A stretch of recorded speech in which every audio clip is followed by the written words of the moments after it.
The transport ship Meridian drifted silently through the asteroid field, its hull scarred from months of deep space reconnaissance. Commander Marcus "Ghost" Sullivan stood in the observation deck, watching the swirling debris of what had once been a thriving mining colony. The Zephyrian attack had been swift and merciless, leaving nothing but twisted metal and frozen corpses floating in the void. Marcus had seen plenty of death in his 15 years as a Navy SEAL, but the systematic extermination of entire human settlements still made his jaw clench. The aliens didn't just kill for territory or resources. They seemed to enjoy it, turning each conquest into an elaborate display of cruelty that served as a warning to other human colonies. "Sir, we're receiving a priority transmission from command," called Lieutenant Sarah Chun from the communications station. Her voice carried an edge of concern that immediately put Marcus on alert. He moved to the secure terminal, entering his authorization codes. Admiral Harrison's weathered face appeared on the screen, and Marcus could see the strain of command written in every line. "Commander Sullivan, we have a situation," the Admiral began without preamble. "3 days ago, our deep cover operative on Kepler Station transmitted critical intelligence about a planned Zephyrian assault on the Terra Nova colonies. The transmission was intercepted." Marcus felt his stomach drop. Terra Nova housed over 2 million civilians, including the families of countless military personnel. "How bad is the leak, sir?" "Bad enough that our operative is now dead, and the Zephyrians know we're aware of their plans. But that's not the worst of it." Admiral Harrison paused, his expression growing even more grim. "Intelligence suggests they've dispatched a hunter-killer team specifically to eliminate you, Commander. Your reputation as the Ghost of Titan has made you a high-value target." The nickname wasn't one Marcus particularly enjoyed, but he'd earned it during the siege of Titan Station, when he'd held off an entire Zephyrian assault force single-handedly for 6 hours until reinforcements arrived. The aliens had lost over 300 warriors that day, and their military leaders had taken notice. "What's the mission profile, Admiral?" Marcus asked, already knowing he wouldn't like the answer. "We need you to retrieve the complete intelligence package from Kepler Station. Our operative managed to hide it before he was compromised. The data contains not just the Terra Nova attack plans, but detailed information about Zephyrian military structure, weapon specifications, and potential weaknesses we've never seen before." Marcus studied the star charts that appeared on his secondary screen. Kepler Station was deep in contested space, surrounded by Zephyrian patrol routes. Getting there would be challenging enough, but doing it while being hunted by their elite assassins would be nearly impossible. "Sir, with respect, wouldn't a full squadron be better suited for this mission? If the intelligence is that critical, a squadron would be detected long before it reached Kepler. We need someone who can move fast, strike hard, and disappear before the enemy knows what hit them. Someone who's already proven he can survive when the odds are impossible." Admiral Harrison leaned forward. "Marcus, I won't lie to you. Command believes there's less than a 20% chance you'll make it back alive. But if you don't retrieve that data, Terra Nova falls, and with it, our last major foothold in the outer colonies." Marcus nodded slowly. He'd known when he joined the SEALs that suicide missions came with the territory. What bothered him wasn't the odds, but the knowledge that families would die if he failed. "What support can you give me?" "A modified stealth corvette, the Shadow's Edge. It's been equipped with the latest cloaking technology and enough firepower to level a city block. You'll also have access to the new Ghost combat suit, enhanced reflexes, integrated weapons systems, and armor that can withstand direct hits from Zephyrian plasma weapons." Marcus had heard rumors about the Ghost project. Experimental technology that pushed the boundaries of what human engineering could achieve, designed specifically for operations against the technologically superior alien forces. "There's something else," Admiral Harrison continued. "Intelligence believes the Zephyrian hunter team consists of 3 Shadowblades, their most elite assassins. Each one is worth 100 regular troops, and they've never failed to eliminate a target. They'll be waiting for you at Kepler Station." Shadowblades. Marcus had encountered one during the Titan siege, and the memory still haunted him. 7 feet tall, with cybernetic enhancements that made them faster and stronger than any human, they moved like liquid death through the battlefield. Their plasma blades could cut through reinforced steel like paper, and Their tactical awareness was beyond anything human military doctrine had prepared for. Understood, sir. When do I ship out? Immediately. The Shadow's Edge is already prepped and waiting. Marcus. Admiral Harrison's expression softened slightly. Good hunting, son. Bring our people home. The transmission ended, leaving Marcus alone with the weight of responsibility. He made his way to the hangar bay where the Shadow's Edge waited, its angular black hull absorbing light like a hungry void. The ship was beautiful in the way that only perfectly lethal machines could be, every line designed for stealth and speed. Chief Petty Officer Rodriguez was running final systems checks when Marcus arrived. The grizzled veteran looked up from his tablet and grinned. Well, sir, she's not much to look at, but she'll get you there in one piece. Assuming you don't do anything stupid. Define stupid, Chief. Oh, you know, the usual SEAL nonsense. Flying straight into enemy fire, taking on impossible odds, that sort of thing. Rodriguez's grin faded as he handed Marcus a sealed case. Your new toys, Commander. The eggheads say this ghost suit will make you damn near invincible. Of course, they said the same thing about the Titan defense grid. Marcus opened the case, revealing the matte black components of the ghost suit. The armor looked lighter than standard combat gear, but he could see the subtle complexity in its design. Microservos, neural interface ports, and weapon hardpoints that spoke of incredible technological advancement. How long do I have to familiarize myself with the equipment? About 6 hours to Kepler Station, sir. The ship's training simulator is loaded with everything you need to know. Fair warning, though, the suit's neural interface can be intense. Some test pilots reported disorientation during the first few uses. Marcus nodded and began changing into the ghost suit. As each piece locked into place, he felt the subtle hum of its systems coming online. The helmet was the last piece, and, as it sealed around his head, his vision exploded with tactical data. Target acquisition systems, threat assessment algorithms, and weapon status indicators filled his field of view. For a moment, the sensory overload was overwhelming. Then, his training kicked in, and he began processing the information streams. The suit wasn't just armor. It was a weapons platform designed to turn a single human soldier into a force of nature. Neural interface is stable, Commander, came the voice of the ship's AI through his comm system. All systems are functioning within normal parameters. Estimated time to destination, 5 hours, 43 minutes. Marcus made his way to the pilot's chair, feeling the suit's enhanced reflexes responding to his movements. The ship lifted off smoothly, its engines barely registering on the noise monitors. As they cleared the hangar and entered hyperspace, Marcus began reviewing the mission files. Kepler Station had been abandoned for 3 months since the initial Zephyrian assault. The station's massive structure still maintained basic life support, but most systems were offline. The intelligence package was hidden in the central data core, protected by both electronic and physical security measures that would challenge even a skilled infiltrator. But Marcus wasn't worried about getting to the data. His concern was the 3 Shadow Blades who would be waiting for him. Standard SEAL doctrine called for avoiding superior forces when possible, but, on a space station, there would be limited room to maneuver. The encounter would likely come down to a straight fight, and, even with the ghost suit's advantages, those were odds that would make any sane person reconsider.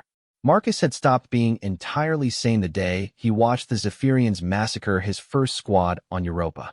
Sanity was a luxury that soldiers fighting for humanity's survival couldn't afford. He spent the remaining hours of the journey running combat simulations, pushing the ghost suit through every scenario he could imagine. The armor's capabilities were impressive: enhanced strength that let him move objects weighing several tons, reflexes fast enough to dodge incoming plasma bolts, and integrated weapon systems that could engage multiple targets simultaneously. The real advantage, though, was the tactical prediction software. The suit's AI could analyze enemy movement patterns and predict likely attack vectors with startling accuracy. In the simulations, Marcus found himself knowing where enemies would be before they got there, turning defensive actions into aggressive counterattacks. Approaching Kepler Station, Commander, announced the ship's AI. Sensors detect 3 ships in the area, configuration consistent with Zephyrian stealth vessels. The hunter team is already in position. Marcus moved to the observation port and studied the massive space station rotating slowly against the star field. Kepler Station had been humanity's first major deep space construction project, a testament to human engineering and ambition. Now it was a tomb, its empty corridors and darkened windows a reminder of how quickly their achievements could be reduced to nothing. "Take us in through the debris field on the station's underside," Marcus ordered. "If they're waiting for me, they'll expect a direct approach." The shadow's edge slipped between chunks of twisted metal and frozen atmosphere, using the debris as cover. Marcus watched his tactical display, noting the positions of the enemy ships. They were positioned to cover the main docking bays, but had left the maintenance ports relatively unguarded. Setting down at Maintenance Port 7, the AI announced, "Be advised, station atmosphere is breathable but contaminated with trace amounts of Zephyrian neurotoxin. Your suit's filtration systems will provide protection." Marcus checked his weapons one final time. The Ghost suit came equipped with integrated plasma rifles in both arms, a shoulder-mounted micromissile system, and a monomolecular combat knife that could cut through virtually any material. More importantly, it had a cloaking system that could render him invisible to most detection methods for short periods. As the ship's ramp lowered, Marcus stepped into the abandoned station for the first time. The corridors were dark except for emergency lighting, and the silence was oppressive. His suit's sensors immediately began mapping the station's layout, highlighting the most efficient route to the central data core. He moved through the empty passages like a ghost, his enhanced hearing picking up the subtle sounds that indicated he wasn't alone.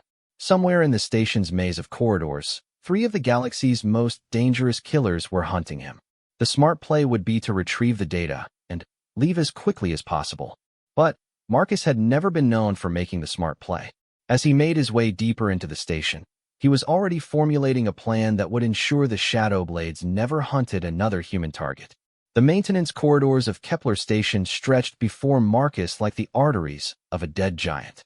His Ghost suit's sensors painted the environment in detailed thermal overlays, revealing the subtle heat signatures left by recent movement. The Shadow Blades had been here, but their tracks were already growing cold. Marcus paused at an intersection, allowing his suit's AI to process the tactical situation. According to the station schematics, the central data core was 3 levels up and 6 sections forward. Multiple routes were available, but each path presented unique vulnerabilities. The Shadow Blades would know this as well.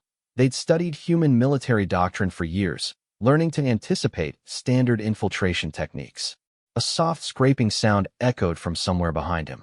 Marcus immediately activated his cloaking system and pressed against the corridor wall, watching as his visual profile shimmered and disappeared. The technology was remarkable, but it had limitations. The cloak consumed enormous amounts of power and could only be maintained for roughly 10 minutes at a time. 30 seconds later, the first Shadow Blade appeared. Marcus had seen recordings of these creatures, but witnessing one in person was an entirely different experience. Standing nearly 8 feet tall, the alien assassin moved with a fluid grace that seemed to defy physics. Its armor was organic-looking, almost alive, with shifting patterns that made it difficult to track with the naked eye. But what truly set it apart were its eyes, multifaceted like an insect's, capable of detecting movement across multiple spectrums simultaneously. The Shadow Blade paused at the intersection where Marcus had stopped, its head turning with mechanical precision as it scanned for traces of his passage. Marcus held his breath, knowing that the slightest movement could give away his position. The alien's enhanced senses were legendary among human military units. Some claimed they could track a target by their heartbeat alone.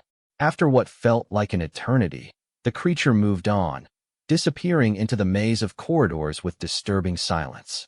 Marcus waited another full minute before deactivating his cloak and continuing toward the data core. The encounter had confirmed his suspicions about their hunting strategy. Rather than waiting passively at the objective, they were actively patrolling the station, hoping to catch him in the open corridors where their superior speed and reflexes would be decisive advantages. Marcus reached the central elevator shaft and studied the vertical passage. The lifts had been disabled during the station's evacuation, but maintenance ladders still provided access between levels. Climbing would leave him vulnerable, but The alternative routes would add hours to his mission timeline.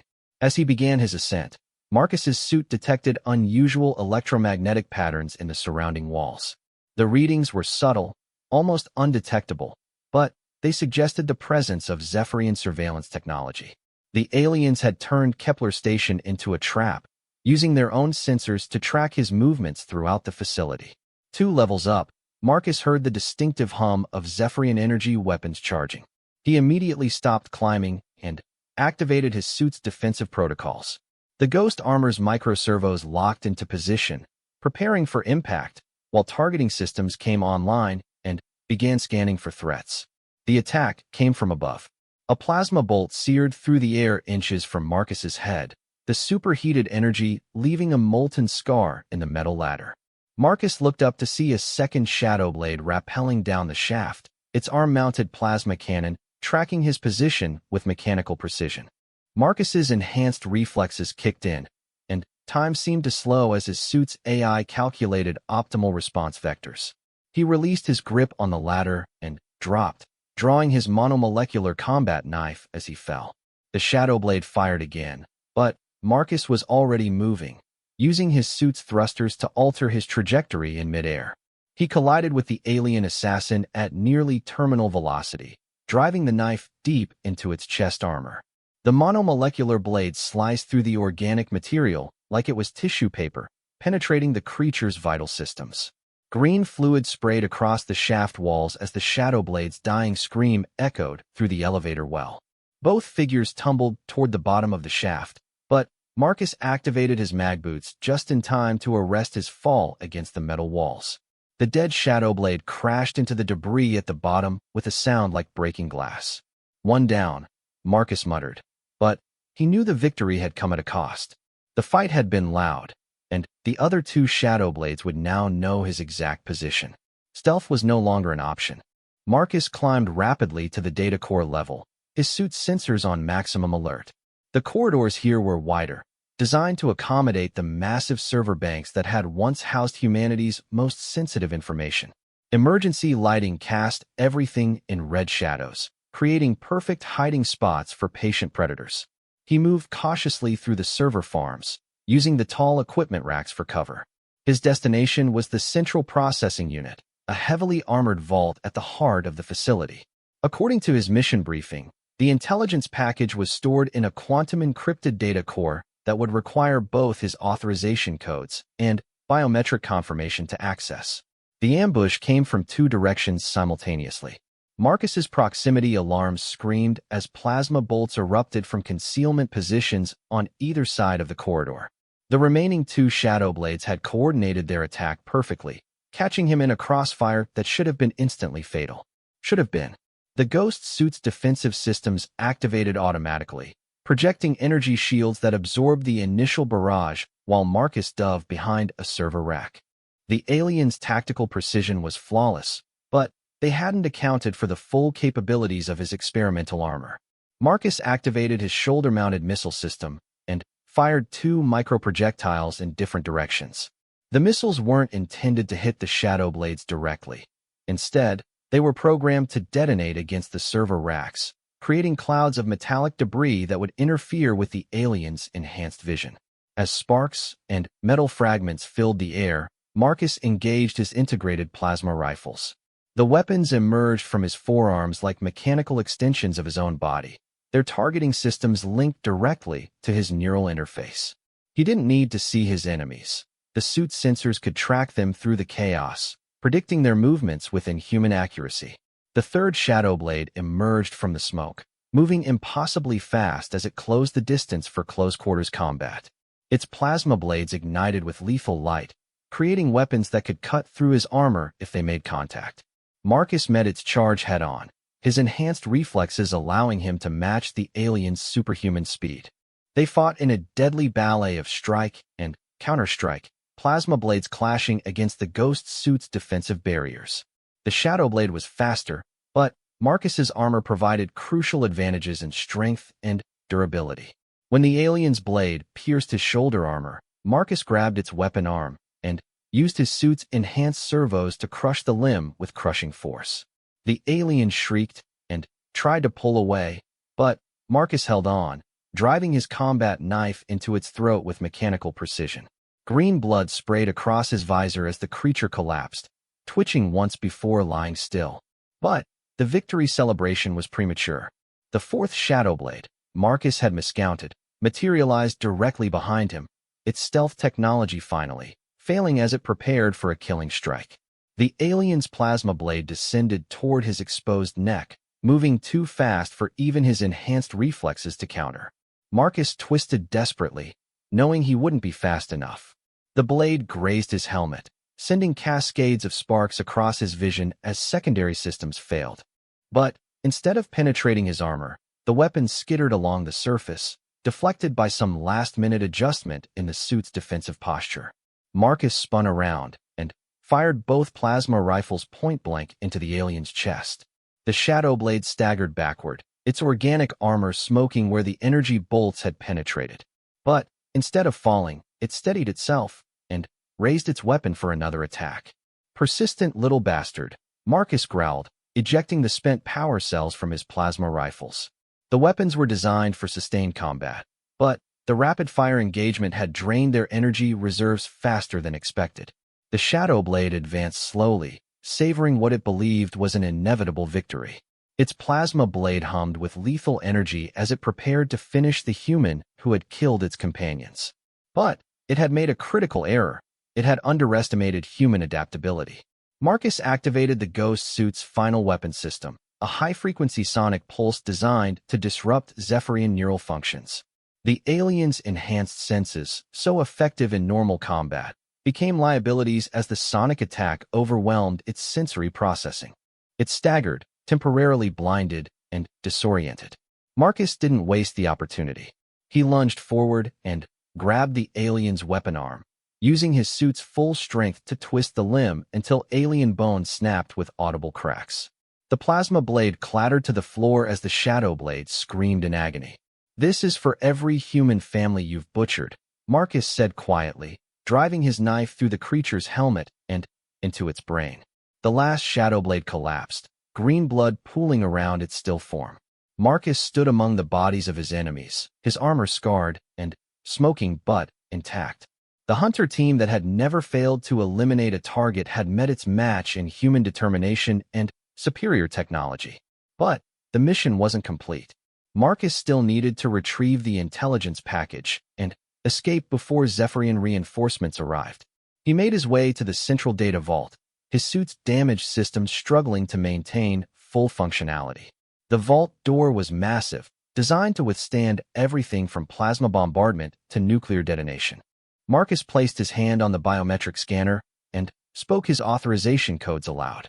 Ancient security protocols engaged, and the massive door began to cycle open with a sound like thunder. Inside, the quantum data core waited like a glowing jewel in the darkness. Marcus connected his suit's data interface to the core and began downloading the intelligence package.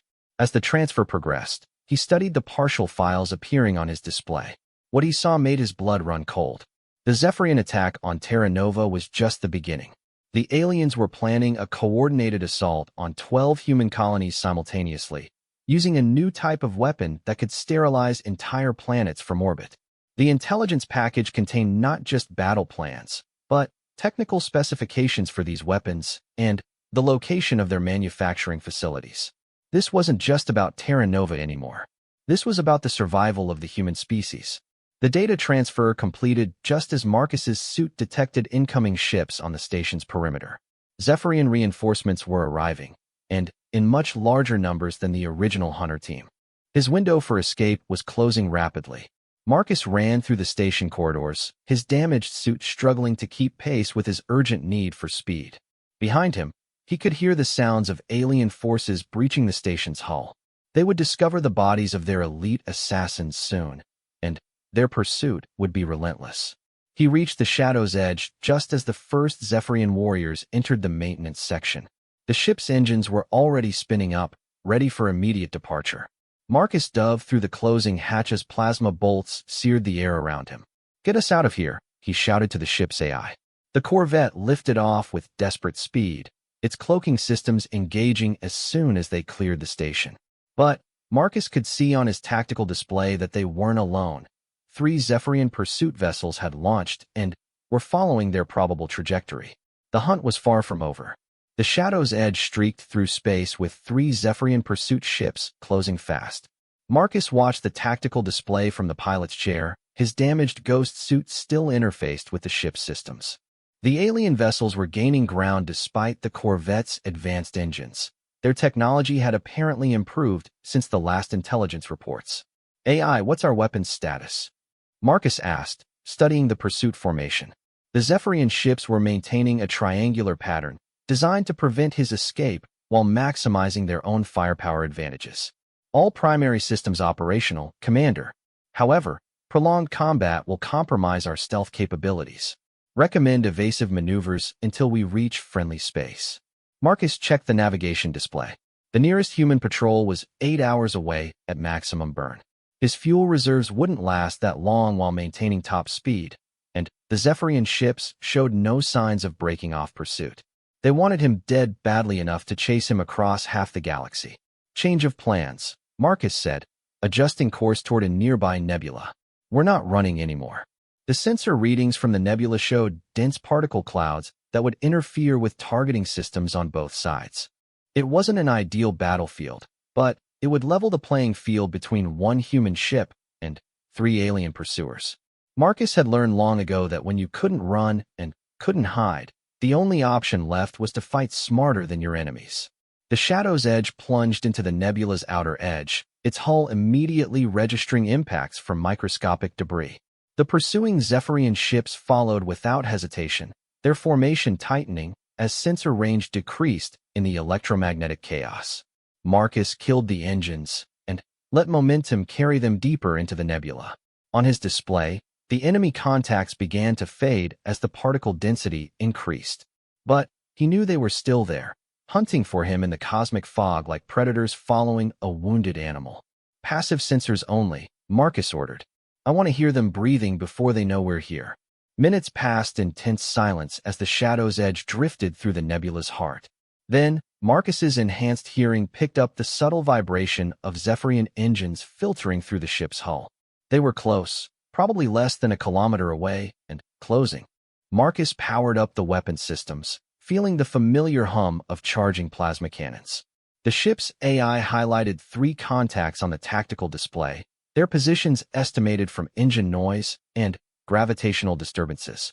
It wasn't perfect targeting data, but it would have to be enough. The first Zephyrian ship appeared through the nebula like a ghostly apparition, its organic-looking hull gleaming with bioluminescent patterns. Marcus waited until it was almost on top of him before opening fire with everything the corvette had. Plasma bolts and missile strikes hammered the alien vessel's shields, overwhelming its defensive systems through sheer concentration of firepower.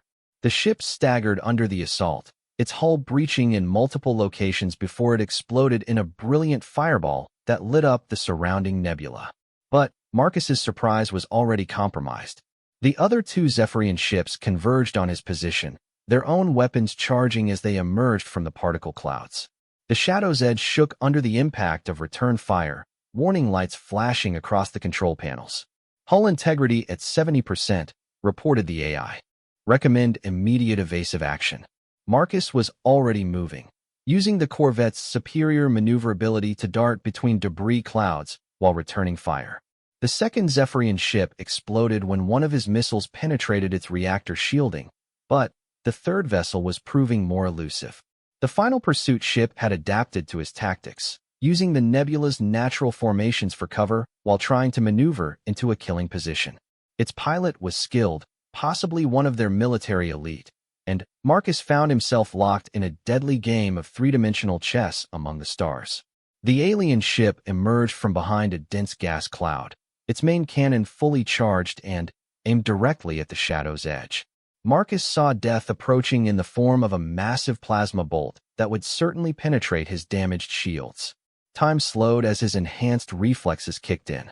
Marcus rolled the corvette 90 degrees and fired his remaining missiles not at the alien ship, but at the gas cloud beside it. The explosions triggered a chain reaction in the nebula's volatile gases, creating a shockwave that sent both ships tumbling through space. The Zephyrian vessel recovered first, but its targeting systems had been disrupted by the electromagnetic pulse from the gas detonation. Marcus used the few seconds of confusion to close the distance, bringing his ship into knife-fighting range where the aliens' superior firepower would be less effective. They exchanged fire at point-blank range, armor and shields failing on both vessels as they spiraled through the nebula in a deadly embrace. Marcus's final plasma cannon shot penetrated the Zephyrian ship's bridge, and he watched through his viewports as the alien vessel went dark and began drifting away into the cosmic fog. 3 down, Marcus said quietly, but there was no satisfaction in his voice. The intelligence data he carried was more important than any personal victory against alien hunters. He plotted a course for the nearest human military base and engaged the engines, leaving the nebula behind. The journey back to friendly space gave Marcus time to fully review the captured intelligence. What he found made him understand why the Zephyrians had been so desperate to prevent its delivery.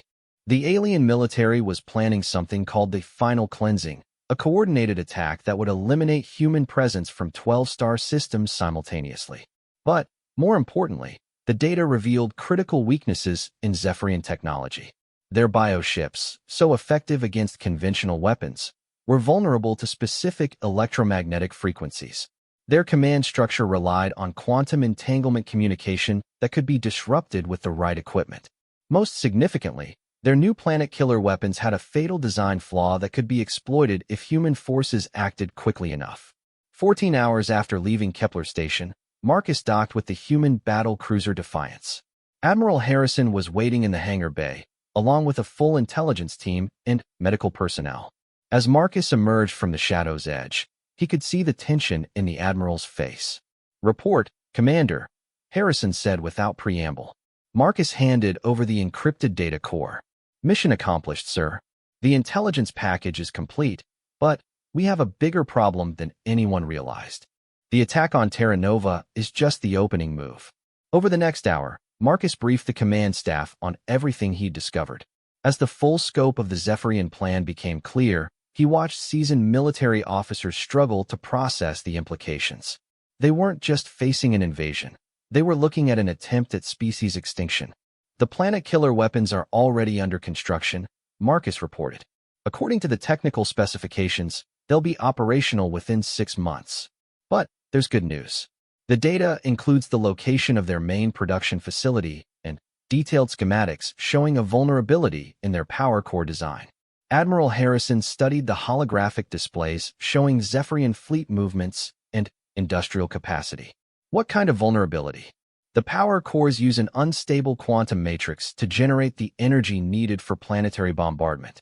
If you can introduce a specific harmonic frequency into the matrix, the entire weapon will experience cascade failure. But it has to be done from inside the facility." "Another suicide mission," Harrison said grimly. Marcus nodded. "I'll need a team this time, sir. The facility is heavily defended, and there won't be any element of surprise. But if we can destroy those weapons before they're deployed..." "You've done enough, Commander," Harrison interrupted. "You've given us the intelligence we need to fight back. Let someone else take the next mission." Marcus looked at the tactical displays showing human colonies scattered across the galaxy. Millions of civilians who had no idea that their lives hung in the balance of military decisions being made in sterile briefing rooms. He thought about the families on Terra Nova, going about their daily lives while an alien armada prepared to reduce their world to radioactive ash.